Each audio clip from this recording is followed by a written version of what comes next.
Your Story with Melinda Estabrooks, an exclusive presentation of Faith Strong Today. Well, I have a question for you. Does breaking free mean letting go?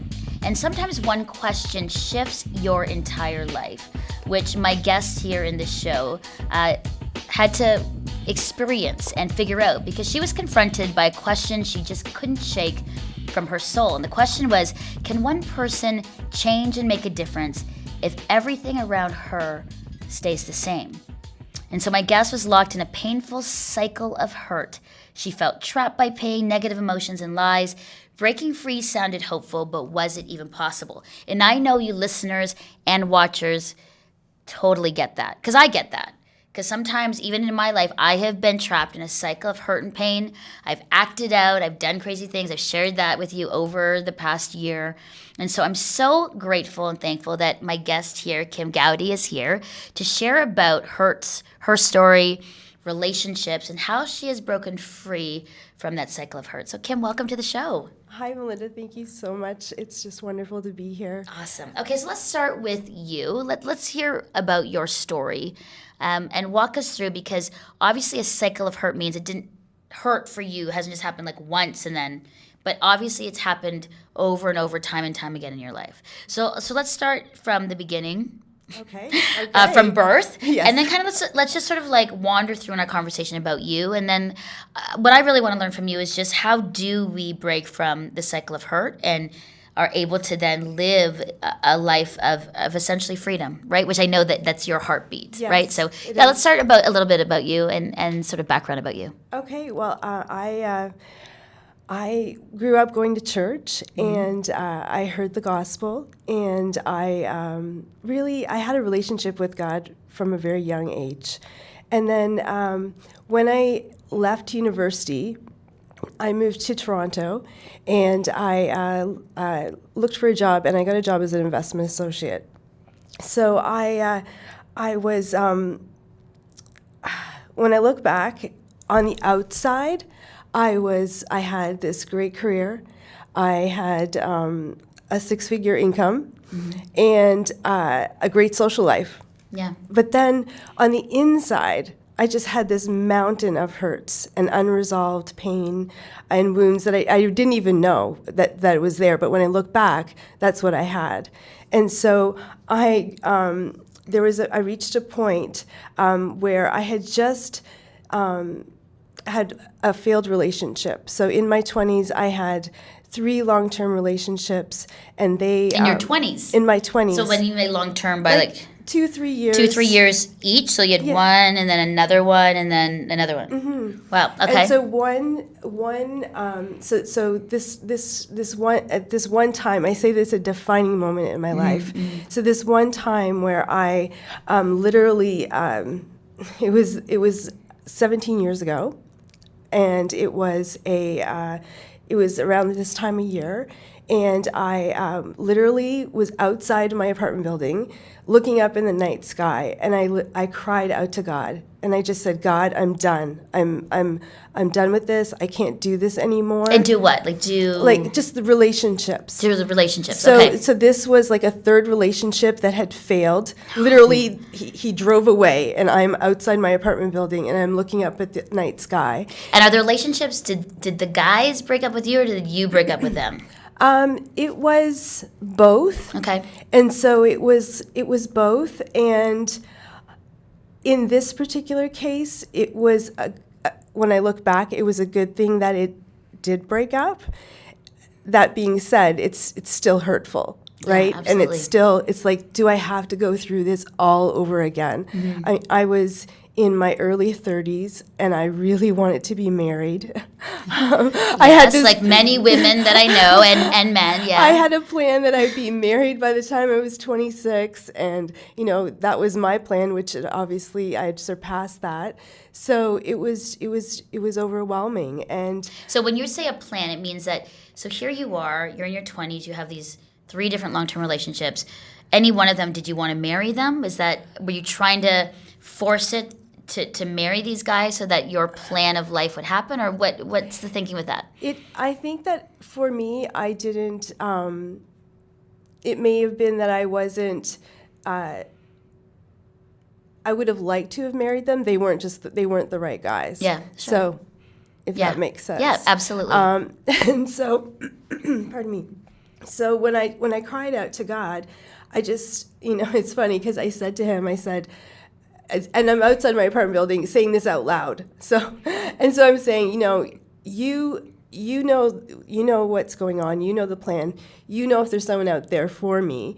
He may be just around the corner. I don't know. You know, kind of thing. And it was just, there was a release inside of me when that happened that I was just, I don't know, something changed. Something was different in me after I did that, when I just gave it all to God. And so then it was, I say that it was my journey back to God at that point in time, because I felt like I had been holding him at arm's length. Okay, let's talk about that. So, because I'm connecting with you in the sense of, women who, do you feel that you needed the relationship to feel more complete? Like, why 3 long-term relationships? I mean, that's a lot. It is. And I have found that in my own life, and made me so authentic here, but, men and relationships made me feel better about myself. The attention of men, the quote-unquote security of men, having relationships, and I've always had them. Like, I'll be honest, I'm not a woman who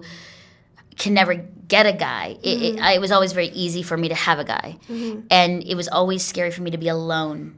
I didn't like being alone. I always needed somebody to be with me. And so I had a lot of relationships, short-term, long-term, like you. Kim, what would you say for you? Why did you need long-term relationships? Why did you feel like you had to have this need of, because it sounds like you were like, 1, broke up, 2, broke up, 3. Like, talk to me about that. What was with you about needing those kinds of relationships? I'm sure that there was a unhealthy need there, in that it was, I always thought I would get married. I always thought I would have kids. So that was just kind of, that those things that you think about from a very young age. I think probably the people that I was dating were potentially not a good fit for me. I was in a professional world. I was dating people who were professional as well. But I think that it was just not necessarily the right fit or the right timing. And but what I found is that you're either going to get married or you're not going to get married. And then that's sort of when things would end. Yeah. If that makes sense. No, I get it. I think it's just that for me, women, young women, trying to be healthy as we mentor young women, that you don't need a guy to complete you in that sense. Like, I think that what's happened, and even within the church, we have always kind of pushed, like, you got to be in a relationship. And I don't think that's healthy. I think the healthy part is helping young women and men say, listen, be healthy on your own. Yes. Figure out this relationship with Jesus within community. And then as you go about your life, the right person, if that's meant to be, is going to become attracted to you and connect with you. My thing, too, is I want to encourage people that it's fine to be on your own. We have this thing about that everybody has to get married, and then everybody has to have kids. And it's like, and then when you don't do that, or you don't have kids or don't have a relationship, then you're a failure. And it's like, no. We need to be women that are encouraging young people to say, live this life. What are the passions and giftings God's given you? Go for it within the context of community. We're here to cheer you on. And if you find somebody that brings out the best in you and you can partner with, great. But if not, great. Right? So I think that, for you to be very honest about that, you had this thing about having guys, it resonates with me because I did it, but it was for the wrong reason. And I'm in the context of church. And right? I should say, so, and I should say that when I share my story, I would like to encourage people and inspire them. Yeah. I also would like them to potentially learn from the mistakes that I've made. So one of the things I really value is being connected to community. Yeah, absolutely. And I wasn't. So I wasn't connected in church.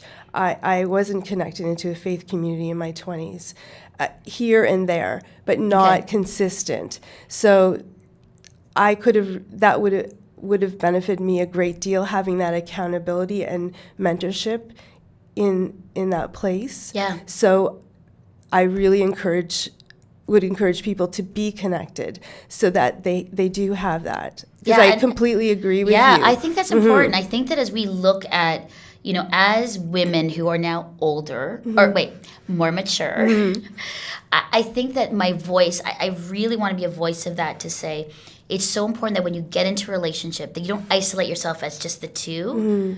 It's that it needs to be within the context of community. Absolutely. For accountability, growth, help. And I say this, over the past while when I shared about going through a very difficult divorce, we were in the context of community, but when I look back, I'm like, I wasn't as honest about what was going on. And one of the saddest parts of when our marriage broke up, so many people said to me, Mel, we had no idea. I wish we had known, what you're going through so we could have helped you. And so, I think that as, we talk about relationships and to encourage our listeners and watchers, it's so important, like you've said, to be in community and have accountability as you go. Because a lot of times when we go into these cyclical relationships, it's like we're needing to be fulfilled. For all the sometimes wrong reasons we get into a relationship. So you finished your last long-term relationship in your 20s.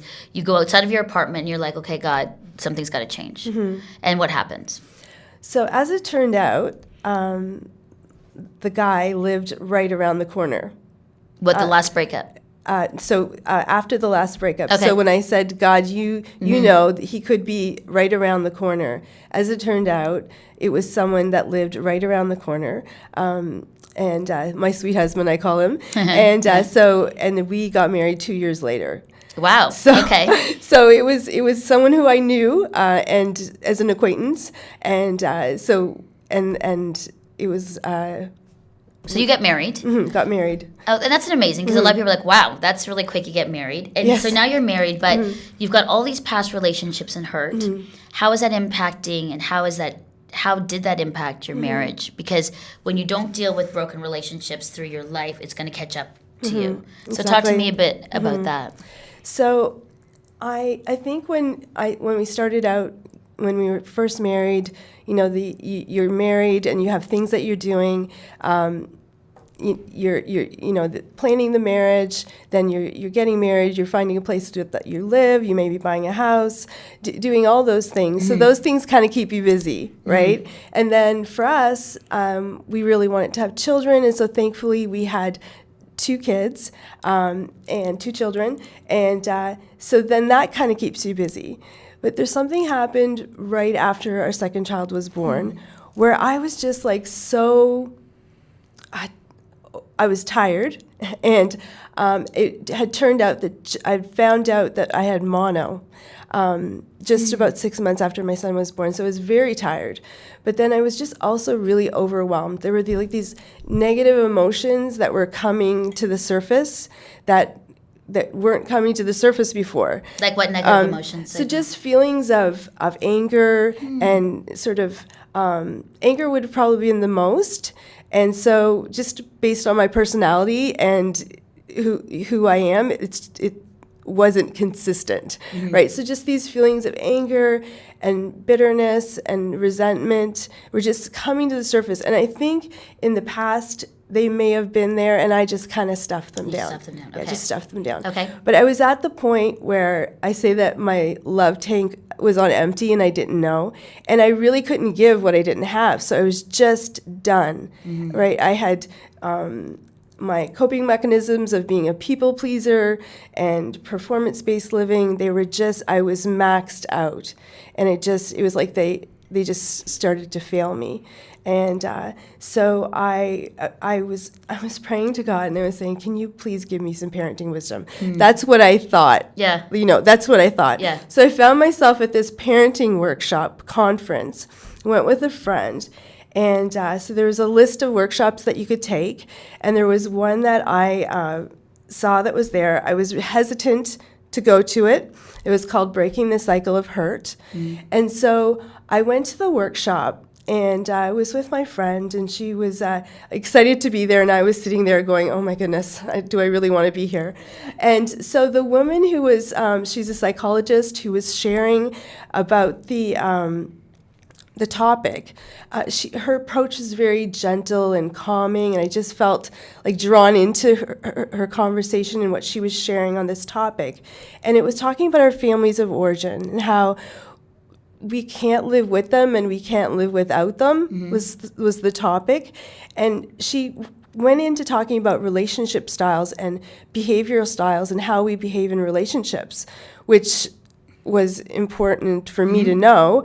And then she talked about how our behavioral styles are actually established early in the first year of our lives. And so we learn ways to respond as early as in the first year.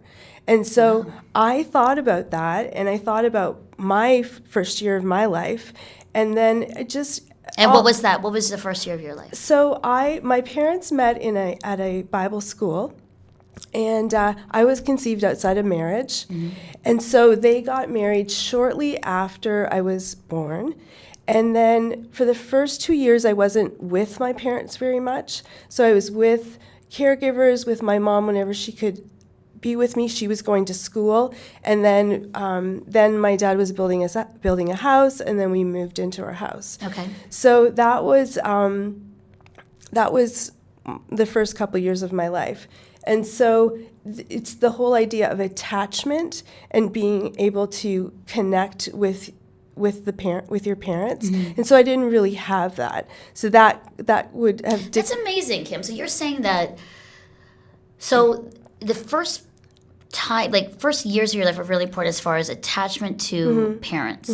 Like you don't think about that a lot when you're thinking about what are the issues of my life as a grown adult. But that you're saying all the way back to the origins of birth, and then attachment or not attachment to your parents makes a difference in how you in your relationships and how you live. You respond. So I'm not an expert. I know, but I'm saying, but this is what you're learning though as you're going. I'm learning. And so for me, my style was to avoid. So if there is conflict, or if there is something that was, in a relationship, I would have a tendency to run. Ooh, I think you're speaking a little bit of my language, because I mean, and it's interesting because I mean, very open and transparent, but there has been, thoughts when I was in counseling about even children who are adopted, which I am, and what that sort of like the transaction and relationship and what all that is. And I remember having to go into counseling to kind of process that.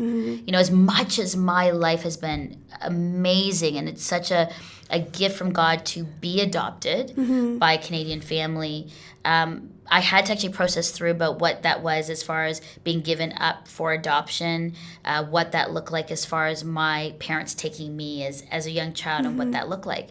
And I'm shocked, not shocked, but it's good to hear this, because when I was learning that, that was big for me. I didn't know that there was an impact as a young woman on my behavior that was from origin. So that's pretty profound. Now, and so why did that impact you? That you were, is it because you're born out of wedlock? Is that because you didn't have close connection as a young child with your mom and dad?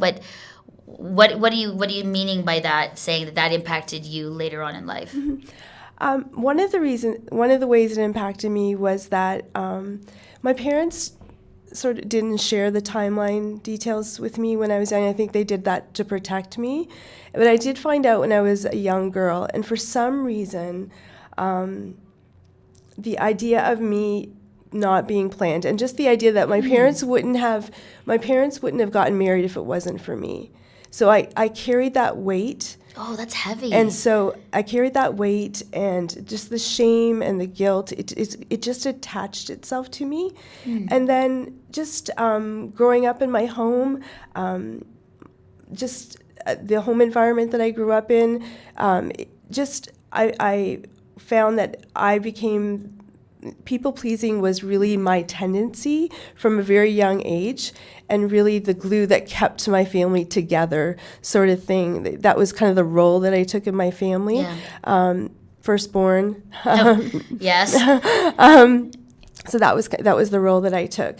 And so, yeah. So, okay, so you took this role, firstborn, you're a people pleaser, you have all this hurt, you took the weight of your parents only getting married because they got pregnant, taking that you weren't planned, maybe not even wanted, so you have this. Yes. And you're carrying this through. And obviously you're saying this is impacting your relationships. And then you get married, you have your second child, and you're like, whew. So talk to me about that, because that could be a typical story possibly of many people where we didn't realize we're taking all these things on, performance-based, all these things.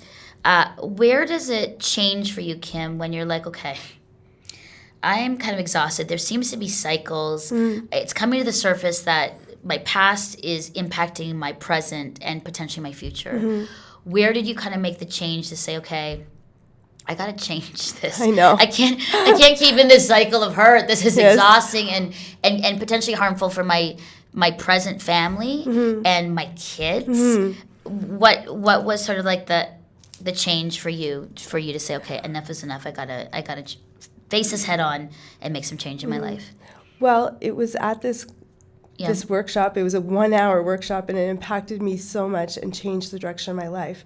So the woman who was sharing, the psychologist, she said that if you don't learn to have healthy relationships, if you don't learn to deal with the past hurts and the wounds, and just learn how to move forward in a healthy and positive way, then what can happen is that your kids can carry your pain. So you can pass this pain and this hurt on to your children. And that just wrecked me. Yeah, that's powerful. And so it wrecked you in the way of saying, I don't want my kids. I don't want my kids. I don't want to pass this on. Because it was so painful. Yeah. So I don't want to pass this on to them. So what did you do? Talk to us, help us understand that when you realize that, oh my goodness, I don't want to pass the cycle of hurt and all the junk I have carried on in my life to my kids. What do you have to do as a human being, as a person, to kind of stop that cycle so that it doesn't go from generation to generation? So this is when I asked that question: can one person change if everything and everyone around you stays the same? So I read a book that was on the recommended list. I went home after this workshop, and I did ask the psychologist the question, and she said, explained my story, and she said, absolutely, yes, there's hope and there's healing available. And this was all just an awareness for me once, learning about all of this, right? And then I read this book that she'd recommended, and I learned about awareness of behavioral styles and just things that we can, things that may have happened in your life that can impact you and all those types of things. And then the second part was about hope and healing. And so as soon as I closed the book, I picked up the phone and called a counseling center and made an appointment. And so that was the decision that I made to break the cycle of hurt. And so I know we don't have a lot of time left, and I want to get onto some great things you're doing, but so as you're talking about this, people are saying, well, do I just call a counselor? Like, what do you mean by break the cycle of hurt? Like, what does that take for us as adults to finally choose to break that? So for me, it was counseling that I benefited from. Being connected in community was really important.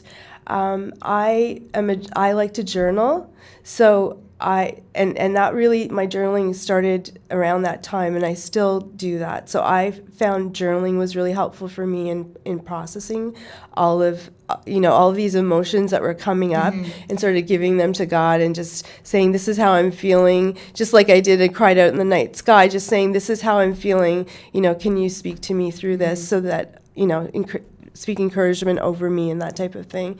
And really people that God was bringing into my life to just speak truth and encouragement into my life. But we also have to choose that. Like, we can't, people can do that, but at the end of the day too, though, Kim, we have to be like, okay, I've got to choose not to react this way or to not be such a people pleaser that I'm this way, right? Like, there's got to be some behavioral changes that we have to make to kind of stop that cycle, and so I think all of these things help us. And then at the end of the day, though, we've got to be like, okay, God, Yes. help me not react this way, not run away this way, not escape this way, not go to this sort of addictive behavior this way, not respond to my kids this way, right? Because I think that we, even as a woman, you know, as I look into, you know, going into being a part of a family, I'm very aware of my own behavior and how I act. And I don't want to bring all that junk in. I want to stop that and form healthy relationships, right? So, go ahead. It really is about taking ownership of your story. Yes. And it's about accountability Yeah. and responsibility, right? Yeah. And the thing is that it's a daily decision. It's not like one-time decision. You're right. You've got to wake up in the morning and say, I'm going to choose this. And I'm not always going to get it right. Yeah.